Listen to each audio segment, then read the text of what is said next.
Straight run up. Now he angles it somewhat.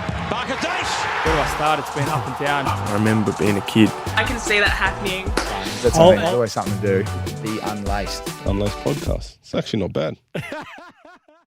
And we're live. Welcome back to another episode of the Unlaced podcast, everyone. Thank you for all the support on our most recent episodes. It's been awesome to see some of the feedback. I wanted to change up today's episode a little bit because one of my favorite Instagram pages that I've been following, the NRL Roast, is just renowned for its humor, for its content, for what it provides back to the NRL. And I mean, the engagement around the page as well, it just blows up everything. So I was always intrigued by like who is running this page. And funnily enough, the man behind it, Dean Messiter, who I'm just about to introduce you to, he actually had touched base with me on one of my posts on the Unlaced podcast. And I was like, dude, I'm obsessed with your page. And through discussion there, we decided that we had to do a podcast together. So Dean, man, it's awesome to have you on. Thanks so much, Jake. It is an honour to jump on. I've seen some of the guests you've had, and to try and follow up some of them is going to be a tough challenge, but should be fun and exciting. Now, awesome, mate. And you look like you've got a pretty awesome little backdrop of an office there on your screen. I mean, you got some old school NRL tops, some sporting tops, some memorabilia. Yeah, I work in a little town called Parks in central west New South Wales, and got a little shed out the back which I incorporated into an office. And I thought, I just had a bit of a boring background, so I need to ramp it up a bit. So, just a few collectibles that I've collected over the years, and a bit of memorabilia and things from my junior days. That's my junior jersey there, and some of my trophies and things like that. So just things that I hold special throughout my life, and things that sort of, created some talking points, and people see it and let's have a discussion about that. So it sort of brings up a few talking. So yeah, I can see why, and I bet everyone listening is probably thinking, how's a man in the middle of regional area in New South Wales called Parks, built one of the most renowned content making machines, I guess in the sporting arena in this country. But before we go into that, I kind of wanted to have some discussion around like the NRL season that's been, because I do post a lot of stuff around the NRL, and I haven't got too many NRL guests or rugby league guests on, so I'm keen to cover a bit of the content around that this year. I mean, do you watch it closely? Obviously, you post a lot of content about it, but do you watch all the games? Do you have a specific team you follow? Yeah, so I try and watch every game. Luckily, I do some work around content like separately from the page, which that's my business, and so it enables me to watch most of the sport on weekends and things. So I'm lucky in that aspect. I get to watch every game, but I sort of watch it in a different way to a lot of people. Like, I don't sit there and analyze the game. I'm not huge on analyzing and working out like why the team shifted that way or shifted that way. I'm more looking for entertainment things. What's entertaining about the game? Something funny that might happen, a crowd reaction, a mistake that we can sort of poke fun at, relate to a movie or whatever. And that's, so I'm looking at it from a different lens from everyone else. Wow.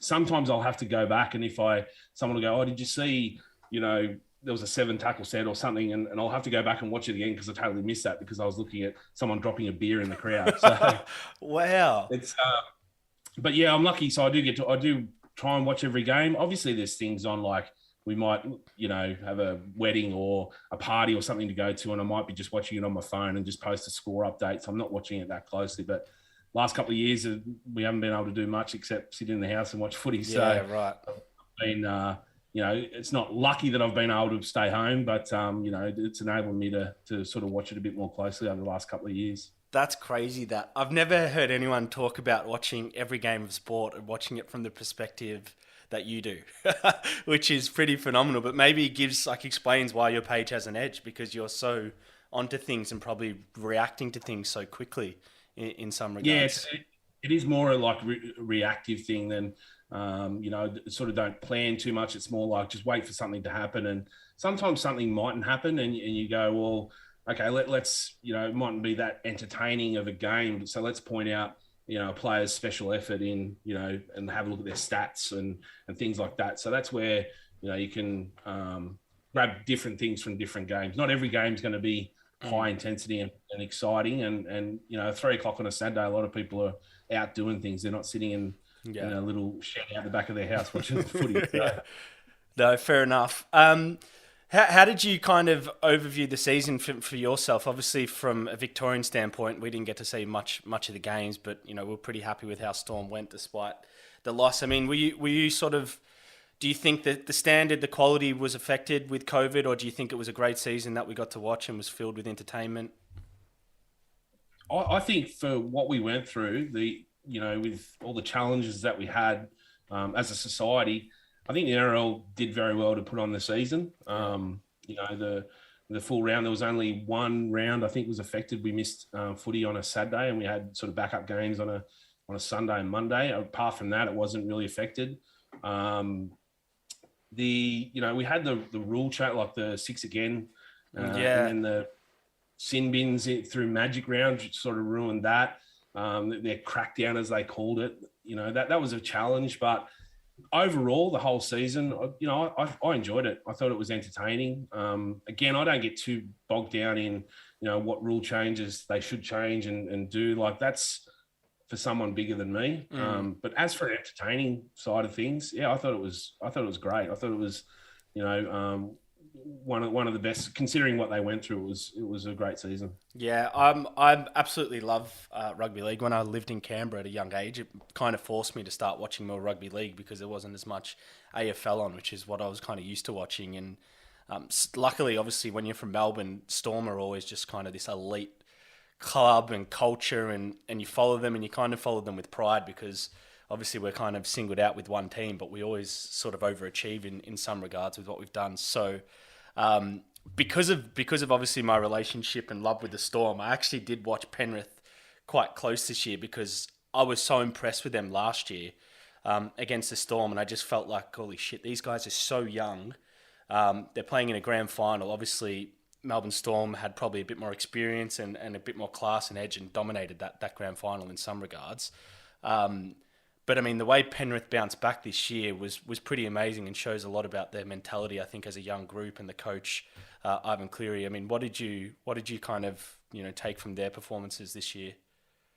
Yeah, like you look at Melbourne, and you say, like, they've got that experience, and Penrith seemed to lose a bit of that at the start of the end of last season. They lost a couple of a few players that were very experienced, and a lot of people sort of were like, they're not going to go as well as they did in 2020 and in 2021 because of that loss of experience. Yeah. But I think, they just have this young, real core group of players that all grew up playing under 16s all the way through. So like Jerome Luai and Nathan Cleary have been the halves in that same system all the way through. They haven't moved clubs or anything. Yeah, it's crazy.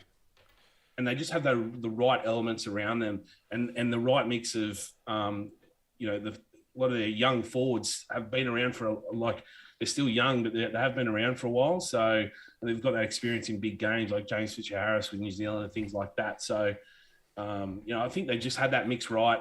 Young guys that sort of, don't give a stuff. They didn't really let anyone bog them down with, they were playing arrogantly and celebrating and all that sort of stuff. They didn't let that get to them.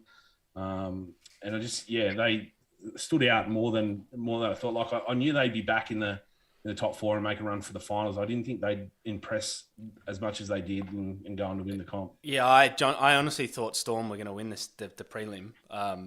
Just based off the season we had, like it was just so good.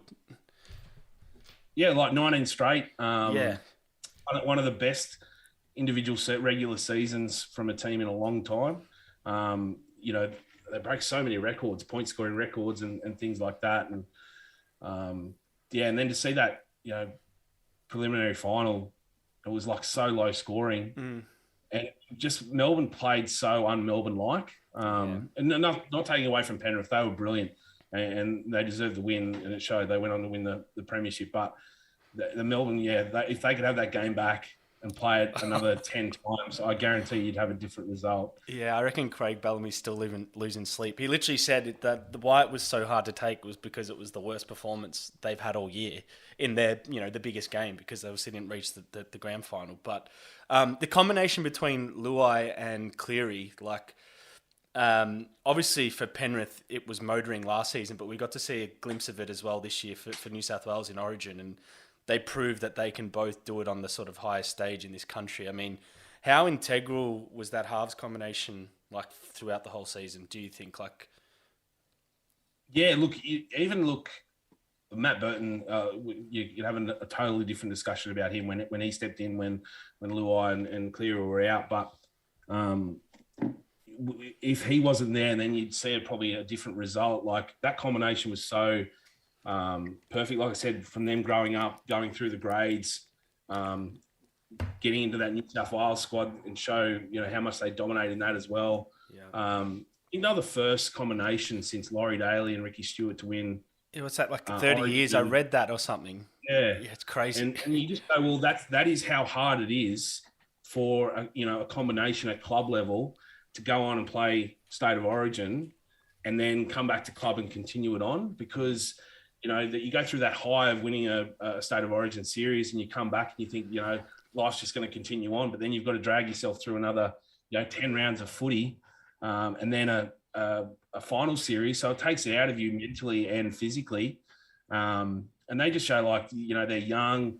Like I said, they're brash. And I think, this year won't be the final year they'll do something like this. I think they'll continue on and possibly do it again. Yeah, correct. It was amazing win by the Penrith Panthers. I think part of me thinks the grand final was won against Storm, but then again, South Sydney, the way they sort of came home in the finals was pretty impressive, and it was an exciting grand final. I think one aspect you just touched on a little bit was Origin, and obviously throughout my sort of generation that's been watching Origin the last 10, 15 years, it's literally just been Queensland dominating, and finally sort of the last 3-4 years we've started to see New South Wales claw back and fight back and shift the sort of the tide with the Origin. I mean, overall, that event in itself, is that like, as an AFL fan, when I look at it from the outside, obviously it's just New South Wales versus Queensland, but when you've been in New South Wales or you've been in Queensland when that game is going on,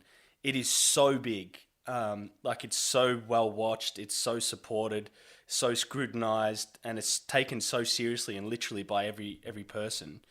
Is that like the biggest game in the NRL or around the NRL? Rugby league, I should say, that you know of? Yeah, it's probably the most, because it's so territorial. It's it's us versus them, no matter if you're in Queensland or New South Wales. And I know playing for Australia is probably the biggest pinnacle of someone's career, but the intensity that New South Wales versus Queensland, that Origin series brings, was born from hate. It was born from players, clubs stealing players and making them play for New South Wales. So I don't think it can be replicated in any other sport, or, I think people have tried and they just can't. And that's what sort of makes it so special. You look at rugby league. I know AFL is the same. Like if you're from a certain suburb or a certain city and you play another city, it doesn't, like, even if you're born in that city and you're raised in that city, you mightn't follow that team. You might follow a team because of your dad followed this team or whatever, where, New South Wales, I have no choice. I was born in New South Wales. I want to support them. So I've grown up supporting them. There will be players, fans that'll jump on and join Queensland because they were so successful. But I just think that, that you're born into it. So it's more territorial. And that's what makes it special. Like you see on social media every year, it's there, fans just going head to head in the comments. It's crazy, man. It's crazy. It is crazy. And we, because it's such a short thing, it's, 3 games. It's, lose the first one, you get, the intensity for the second one is so huge. Yeah. So, and then if it's 1-1, then it's a decider. And I think the build up to, like, the media plays a big part in how we feel about things. So, they build that up more than a Friday night game between the Broncos and Dragons. So, when that build up for that whole week, when everything stops and all the media's talk, players are in the media and coaches are arguing, that just builds up the intensity for the game. So that's why it's so huge. Yeah. Is it for you the biggest game in the country though, or is it? I mean, from afar, it seems like it seems so important to both sides, and the following around it is almost like it's a concert or a Super Bowl. Like it's so big.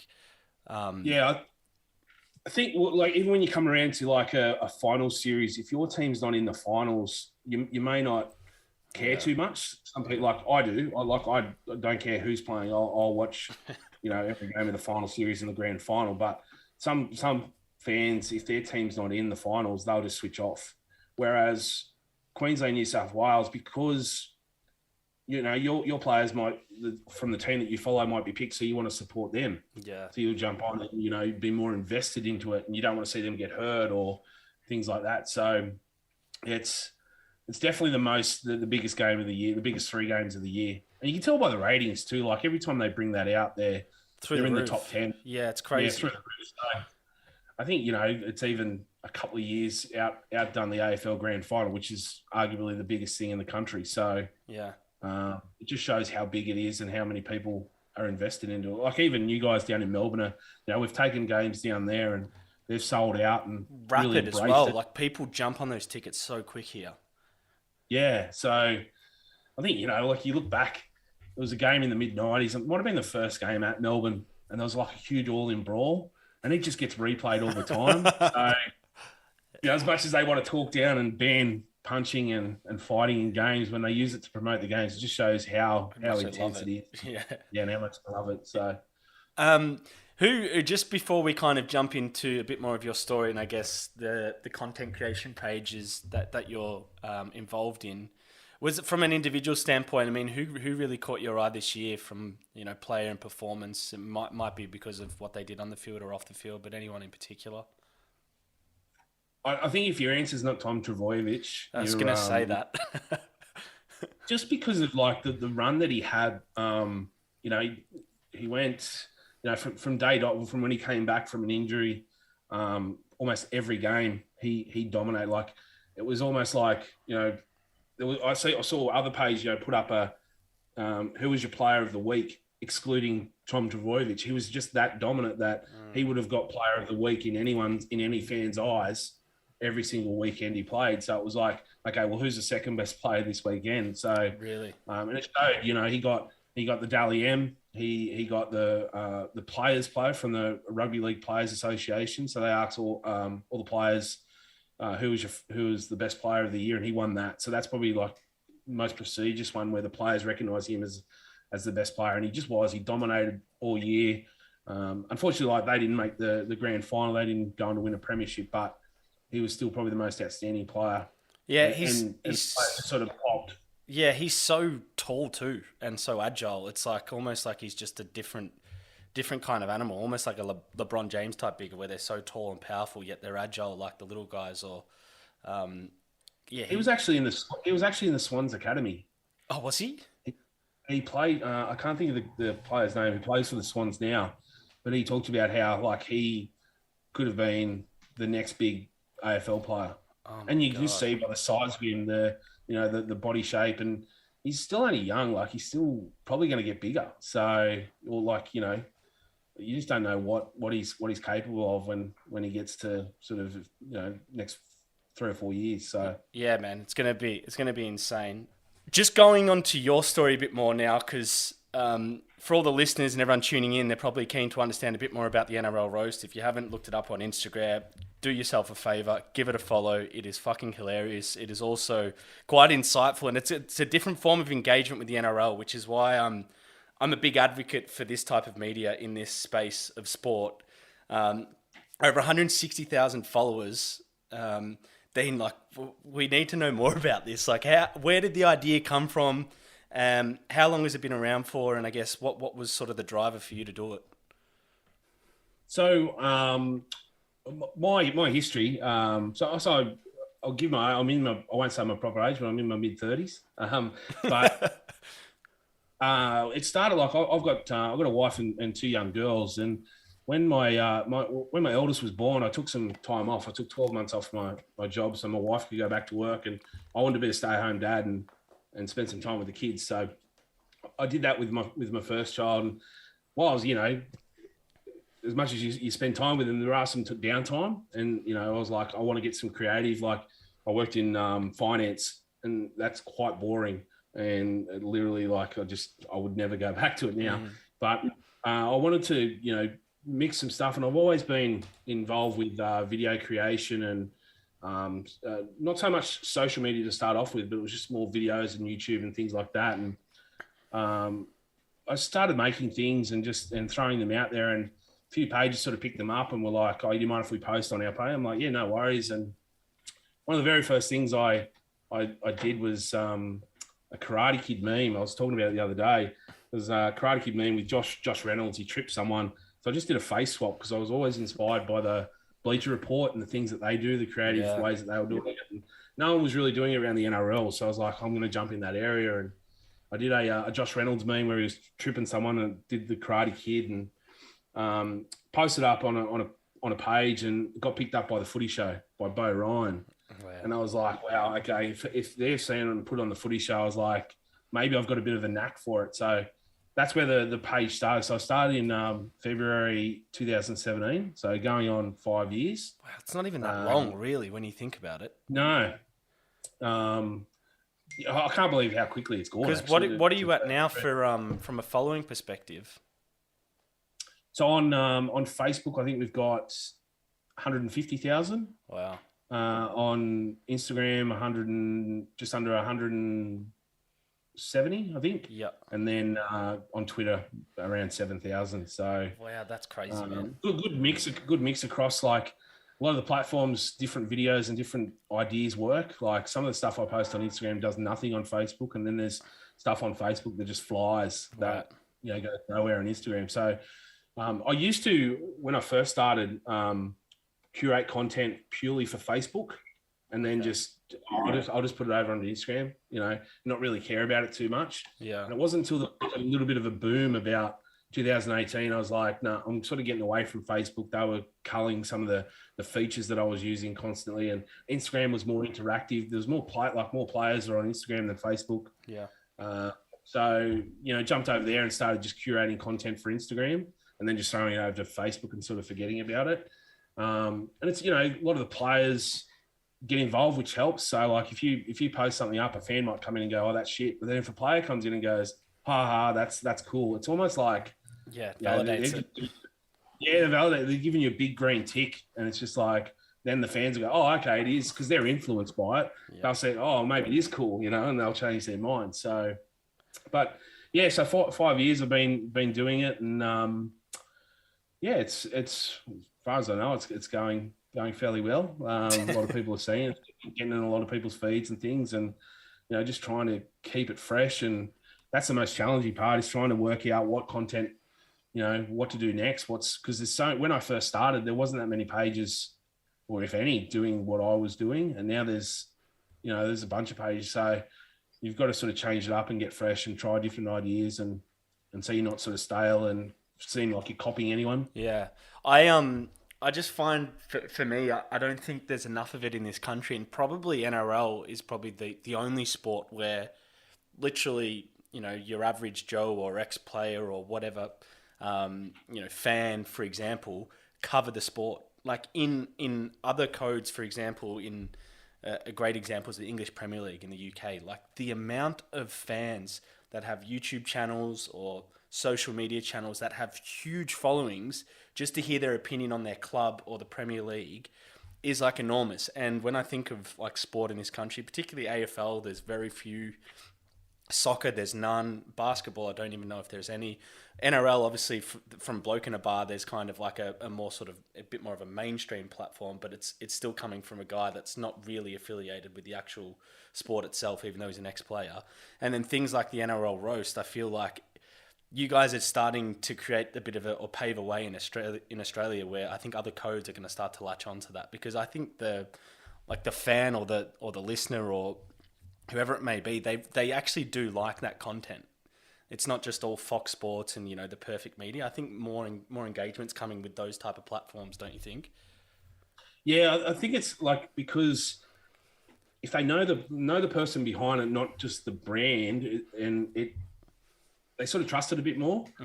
You'll see like Fox Sports are starting to do, the type of content that we've been doing. They're trying to change it up to tap into that. Correct. But you see the comments. The people are like, why, don't do this. You're not funny. Don't.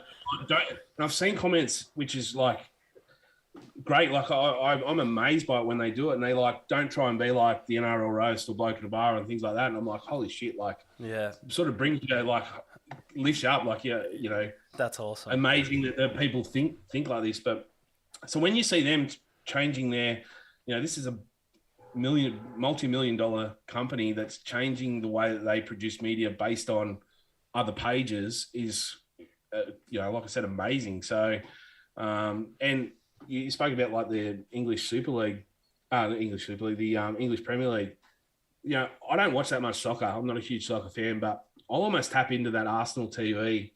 That's what I'm talking about, though. That shit's more famous than the soccer because it makes me want to watch a little bit of Premier League just to see what they're talking about because their fans are so into it, and that's, you know, that's run. Is it run by fan? I don't think it's not run by. No, it's not. It's not a club affiliated thing. It's run by a fan. So, and I saw there was one when last year when there was no crowds, and there might have been a bit of a break. And I got to watch a few more AFL games. There was midweek games, and there's a Carlton Blues TV, and a guy, he just logged onto Zoom and he just started talking about it. And he'd bring people in who'd been to the game or whatever they were doing, and talking. And I'm like, this is the type of content that people are more engaged with because it's not your watered down ex-footy player, you know, on a mainstream channel. Talking about why they did this and why they did that. It's fans literally, you know, expressing their feelings and emotions and rawness for everyone to see. So, because I think you can sort of see through people when they're on a Fox League after show or something like that, and they're bagging the team, they're getting angry. It's almost like you can go, well, when you walk away, you're probably not that type of person. So, it seems fake. Yeah. So, fans can see through it. And I think when you have channels that are doing things like this and getting out and talking to the fans, getting their real feelings out there about their team and things like that is great. Just to come back to your comment around when you're looking at sort of these multi-million-dollar broadcast networks that are covering, you know, the same sport as your sort of channels, and you see them kind of flip their strategy to kind of mirror what you're doing to try and get some traction. Does that give you sort of the feeling like, all right, I'm on the fucking right path here, or I need to do more, or I need to, you know, innovate further? Like, what's the kind of strategy and thinking that comes to you? Because obviously it's a bit of a pat on the back at the same time. It's almost like a driver. Yeah. You see it and you go, I'm on the right track, but now I want to do it better than them. Yeah. If they're going to start coming into my lane and doing the type of content that I'm doing, even though they have so many resources, you know, out the window, it just makes me go, okay, I'm just going to work harder, try something different. I'm going to, you know, innovate. I'm trying to see what someone else is doing in another sport that has, you know, like a Bleacher Report, like I said before, or, you know, some of these bigger channels. What are they doing? What can I replicate in here to get a one-up them? Because I see so many pages like that, like Fox League and things. It's almost like they just see something that goes popular, something that's, you know, on the money right there and then, and they just copy and paste it. Yeah. So, yeah. And because they have such a bigger audience than me, it's almost like, you know, we're forgotten about. But there are some diehard fans that are in there and backing us up, so it's good to see. Yeah, when you mentioned American sports, I mean, that's probably actually probably they've paved the way for this type of media. I mean, the House of Highlights, Bleacher Report, like a lot of the NBA content, NFL, even Major League Baseball, like people probably more tune into those platforms, and they're not even affiliated with like ESPN or, you know, Fox, whatever those channels may be playing those sports on. So it just comes to think of like how this sort of paradigm shifting to a space of where you don't really need, you know, certification in media. You don't need any credibility. You just need to have a bit of an eye and a wit and start just posting content consistently. I think with like the House of Highlights and Bleacher Report, you look at like the NBA, they've just opened their IP up to everyone. Yeah. So, you know, you can't broadcast games, which is a given. Like you can't just get that game and then stream it to your channel. But it allows like little clips and little highlights, like a massive dunk, alley-oop or anything like that. And that gets people engaged. Like I've talked to people and they say, I follow the NBA. I don't watch every game, but I'll just go and watch the highlights. And that's what gets the people in. If they can see that highlight, they might want to see how that game ends. Well, they might want to go see that player in their next game to see if they do it again. So they're going to tune in. And with the NRL, it's really hard because they haven't opened that IP up. They anything over 15 seconds, we get taken down straight away. So, really? Is that coming from Fox or the NRL? Yeah, from the NRL. Look, it's an automatic thing. So the social media pages have this thing. So if you post a video over 15 seconds, it will more than likely be picked up by a trigger, something in the audio or something like that. And it'll say, it may be owned by the NRL. You can submit a dispute. By that time, by the time the dispute goes through, it might be the next day. The moment's gone, so you just don't worry about it. So I always try and keep it short and sweet, or use just screenshots just to get the story over. And when you post a video too, you fear that the next day or next week someone's going to come at you with a copyright strike, and then your page is gone. So you can run the gauntlet a bit. But I've spoken to people overseas that don't have the resources, don't have the money to buy NRL games or buy watch or anything. So they're watching YouTube and watching highlights and hits and things like that, and that's brought them to the game. They've said, I've seen X player do this hit on, or Benji Marshall highlights from 2005. I watched that. That's what got me into football, and that's what got me into the NRL. So it shows you that social media works to get the casual viewer. They might see a hit or a huge try or whatever, just this small clip on a social media page like ours that might go viral. That'll bring them into the game. They might become a member. They might buy a jersey. So, we're not going to start broadcasting games. We're not going to go, okay, give us the IP, and then we're just going to take it away and, take away from the broadcaster. We're actually helping the broadcaster by saying, here's this game on, this huge hit, catch the second half coming up now, and people might more tune in. So correct. So taking off what you're saying, my assumption is NRL and Fox, they're not collaborating with platforms like yourself or Bloke in a Bar to, because of what you're contributing back to them, they're not really recognizing that by maybe opening up some IP to help your content provide more value back to them, for example. The only conversations I've ever had with the NRL was when I first started. I posted a video which used their logo in it, and it went really well. It was like a revamped version of Simply the Best. Okay. And I just used recent footage and recent teams and things like that. And they actually came to me and said, you can't use this. Can you please take it down? And I'm like, oh, okay, no worries. So I took it down, and then I did another video, and then they came back again. I wrote to them and researched the laws and things like that, and I said, technically I'm allowed to do this as long as I do this. And they came back to me and they said, okay, but just don't use too much. And I'm like, I don't think you even know the rules. Oh, so I was like, they just don't want you having their IP on your platforms. Well, what they said in the letter was you're reducing what we could possibly get from a broadcaster, because if the broadcaster then comes to them and goes, oh, all these channels are using footage, it's not as valuable as what you say it is, so we're going to offer you less. And I was like, that just doesn't add up. Like, I'm not broadcasting games like they are. You can still get the money that you want for it, but I think they're a little bit backwards in doing that. But that's the only communication I've had with them. I've never asked to collaborate with them. If they want to, I'm open for it. If there's something that we can do that helps boost the game, because like as far as I'm concerned, what I'm doing right now is helping it. 100% agree. I do take the piss out of them as well, but I'm not telling people to tune out and don't watch.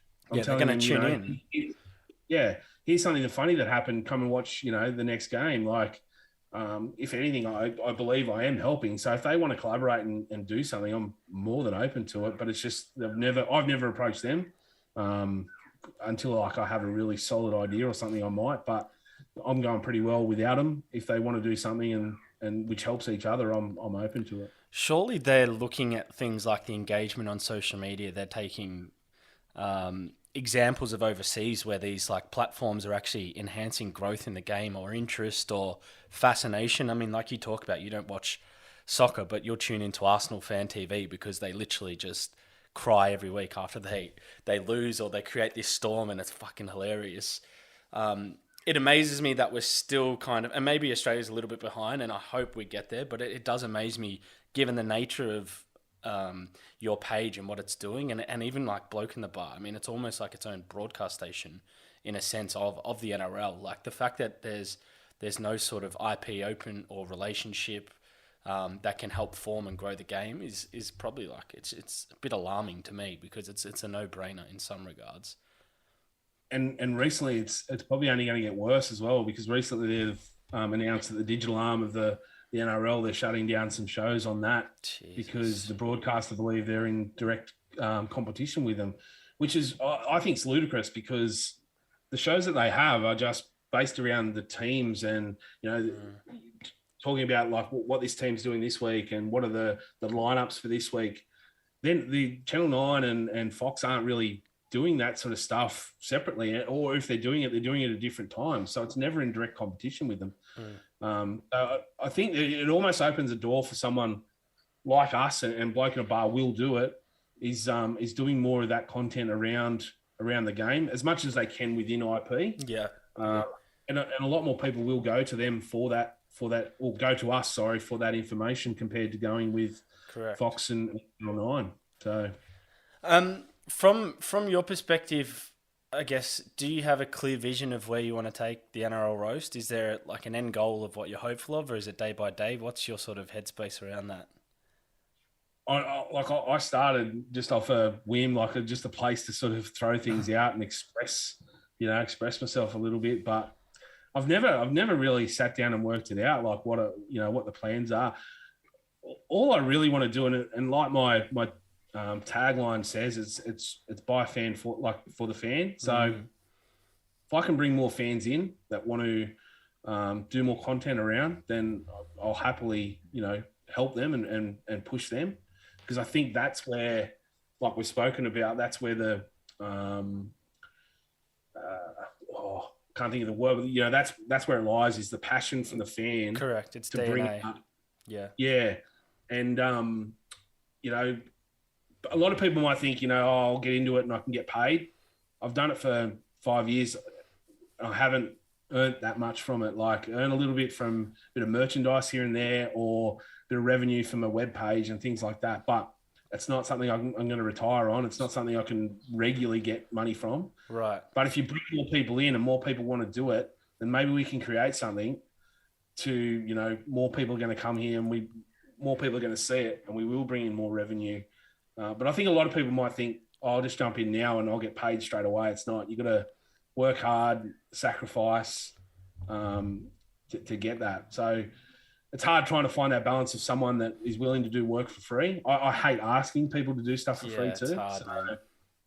But there are people out there that have been doing podcasts like yourself, and especially around the NRL, there are people doing podcasts every week, watch-alongs, all that sort of stuff, that have been doing it passionately for years. So bring some of those sort of people in, work with them, help publish their content and get their content out there to more people. That's where I want to work with them more. There's no real end goal. It's just like, one day I might even just pack it up and just I'm done. No, you can't do that. There's too many people hanging off the content now. That's the worst part. That's the thing. Like, there's so many people that get in the content comments that I interact with regularly, and they're like, "Oh, as soon as I saw this on TV, I came to your page because I knew you'd post it." So wow. It's like, they sort of almost rely on me for something. So, that's what drives me to keep it going. Is I'm giving some enjoyment to the fans. So I'll give you I'll just share a real special story. Last year when COVID shut everything down, we're like, what are we going to do? There's no football. So I quickly jumped on the idea, like, the game's shit. I loved playing. It was Rugby League Live. That's the game. Anyway, I was... That PlayStation game, you mean, sorry? Yeah, the PlayStation game, sorry. And I was like, why don't we recreate the rest of the season? Because we didn't know when footy was going to be back, or if it was going to be back at all. So I was like, why don't we recreate the rest of the season via the video game? And it took a lot of work. Like, had to stream the game, and it was a shortened game. Like, it wasn't a full 80-minute game. It went over for like 20, 25 minutes. But I recreated every game of every round for I think it was 8 rounds before it came back. and I would publish them on YouTube at the same time that there would be normally a football game. So wow. Thursday night, if there was a game at 8 o'clock, then that game would be played. And I'd keep a tally, a ladder. I'd keep stats. It was just like really in depth. And it wasn't viewed by that many people. But I had one guy message me and he said, I was in a really bad place without sport. And he said, I watch this and this is like giving me laughs every week and keeping me going. And I was just like, from that, I don't care if I get no views. I've got to keep going just for this one bloke. Yeah. So, that sort of drove me. I was like, I've got to, keep doing this sort of content to, there's people out there that use pages like ours to escape the daily grind of the shit that's going on. So I can keep doing that. It's amazing because I just wanted to touch on and for the listeners, this is why I was really keen to have a conversation with Dean around his page, because it's a very unique world we live in when you can own a social media page, push sports content out that you're not affiliated with the professional sport or the governing bodies, but you can push content out and have such an impact and reach on such a range of people. And I don't think we really take into consideration how much you're probably doing that to so many people. I mean, 160,000 followers plus 150 on Facebook. You're putting out memes and things, and it's literally bringing people happiness. And you talk about the time and the effort you're doing for free and maybe making a little bit of revenue on the side. But having experiences like that just must make you think, well, this is why it's worthwhile, why it's impactful, why it's much bigger than me, and obviously sort of, my time and things like that. Yeah, growing up in a small town as well, I've got my core group of friends here and people that I socialise with all the time. But without this page, I wouldn't have met yourself. There's been so many people I've met. I spoke with Sir Saliola the other day from the Canberra Raiders. And I'm just like, there's so many. I've just spoke with Matthew Denny, the Olympian. Wow. And I'm like, without the page, I wouldn't have met these people. I wouldn't have been able to talk to them and share their stories and share my story with them as well. So, that's another thing that keeps you going is the people that I interact with, the people I talk to and from the page. It's just, I wouldn't have met them otherwise. And there's nothing wrong with just staying in a small town and, doing the same regular. I'm happy here. I've got my wife and kids.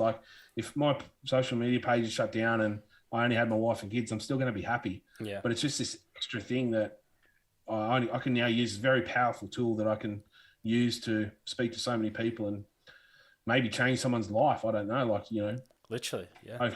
Yeah, literally. So, how regular are you posting? Just out of curiosity, because obviously for me, I'm trying to grow my platforms. People listening maybe want to grow their own platforms or businesses. Obviously, one common theme with everything that I feel anyone ever starts is a lot of the terms people say to help you is consistency. I mean, that obviously being one component. I mean, what's your sort of perspective on how to grow a platform to the size of obviously yours? I said that to someone who sent me a message the other day, and I said consistency and originality was fine. But it is hard. I've got a sport that's, from Thursday at 8 o'clock through till Sunday 6 o'clock is there's stuff I can post about. There's something going on in the game that I can post about. And then it's just okay, what's the wash up from the weekend? That dominates Monday and Tuesday posts. The preview the games dominates Wednesday and Thursday posts. And then we're back to the grind again from Thursday through to Sunday. So throughout football season, it's pretty easy to keep on posting and around the game. It's just okay, what am I going to look at that's different to someone else? What happened in that game that no one's talking about? What's a player done out in the community that is worth recognising? But if it depends on what your subject is. It's hard to be consistent on a subject. If you're just you're talking to ex-players and things like that, they're not playing in a game anymore. So how do you drum up consistent talk around this person that you're going to be talking about if they're not playing in a game this weekend or doing anything in the previous weeks? So I suppose it's like you say, consistency and originality. Oh, like I say, consistency and originality, but it's easier for me because I'm around a sport that is fairly consistent. Yeah. But I suppose just, find your niche, find what you love talking about. If you have that passion for it, it's going to be a lot easier than, trying to be popular. There's pages that are way smaller than me that have a podcast that are getting way more listens and way more views through other media than I am. So, I'm doing well on Instagram and Facebook and things, but that doesn't resonate into other areas as well. So, find your niche, stick with that, find something that no one else is doing and get some original content around that. And, consistency, at least try and post like 2 things a day. It might be around the same topic, but if you're regularly posting, regularly in people's feeds, then you're regularly in the front of people's minds. So likely to come back to your page for whatever it is. It's pretty special what you've been able to do. Is there one post that you can recall that just flew off the handle, that just went absolutely bananas and brought you heaps of engagement, reach, and obviously following on the back of that? Is there one that's most notable? Yeah, looking back, it's probably not my greatest moment, but there was back in like 2017, 2018, Nathan Peets was a serial tweeter. He would like a pest, basically. He would post on Twitter and just, rip into people. So he was known for having a bit of banter. And he got selected to play for State of Origin. And he played with Mitchell Pearce, who the year before, or it might have even been that year, he'd been caught on Boxing Day with a dog. And I've for seen anyone that. that follows NRL, you know the story. And he got fined and suspended for some games and things. But it was like national news. People still talk about it today. Anyway, Nathan Peets played Origin with Mitchell Pearce that year. And then a few weeks after it, the Dogs were playing someone and they got beat by 50 points. And so what I did was fake up a tweet from Nathan Peets. And it was like, I haven't seen Dogs being pounded that hard since I roomed with Mitchell Pearce. I'll find the exact tweet. I'm not sure, but that's the gist of it. Anyway, I faked it up, posted on Twitter. I posted on Facebook and Instagram, and Triple M, all the big news media, picked it up as a real tweet. Oh, no. And they posted it up. And Nathan Peets, he came out and he said, look, this tweet's not by me. It is funny, but just to let you know, it's not by me. So at that point, I was like, okay, cool. He's okay with it because it's a joke, Yeah. Surprised he was. I would have thought he might have fucking lost his shit with that one. Yeah. I'd never admitted to that it was me that mocked it up. What, is this the first admission, or you just didn't admit it to him? No, I have before, but I've never actually like posted about, this was us. Right. But like I saw it on every meme page, every group. It was sent through like all the chats. And yeah, like big media picking it up as a real tweet and, all that sort of stuff. So hopefully he didn't get any trouble over it. I doubt he would, because they wrote a follow-up story saying it was, about his comments saying it was fake. But yeah, that was probably the biggest one because it just went, I remember on Facebook, I think it had like 50,000 likes. Like it set me up in the early days. So, but like I said, it's a bit crude, a bit rude, but at the same time, it is a joke. We're only poking fun at the events that have already happened. We're not ruining anyone's life by posting it. We're not, we're almost just trying to have a laugh. So, mate, that's one hell of a post. I can understand why that one went viral. That's for sure. Yeah, and look, things have changed since then. We've toned down it, the type of stuff we do, because we understand I say it's only me, but I say we as the brand and the fans, that, we tone it down because we understand the reach that we get. We understand how big and how many people see the post. So we've got to be a bit more responsible now than what we were when we were just a page with 10,000 followers. Yeah. But yeah, it's definitely changing. Mate, it's been incredible to talk to you. I think probably my last sort of query is just like, where do you think I guess, media of sport is going to go? And I know it's a big question, but I'm starting to see possibilities of platforms where, you know, the average person can be closer to the sport, can create content around it, can have huge followings and huge influence on, you know, the viewership and the perspective of when they're viewing those sports.